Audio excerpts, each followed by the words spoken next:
May mga lagnat na pabalik-balik.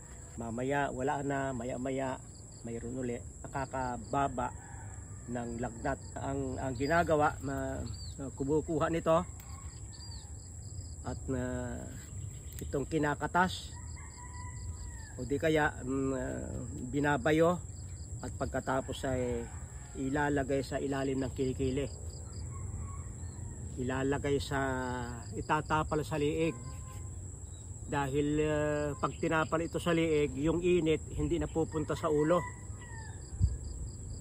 ngunit na itatapal sa alak-alakan dito at itatapal sa itong talampakan at yung kamay ay di maaring lagyan din. Pag ang tao ay mataas ang lagnat, tinatapalan yung kanyang palad, yung kanyang talampakan, yung kanyang kilikili, yung liig at kuminsan pati na ang tiyan para talagang tumulong na mapababa yung lagnat at umiinom din ng pinaglagaan nito.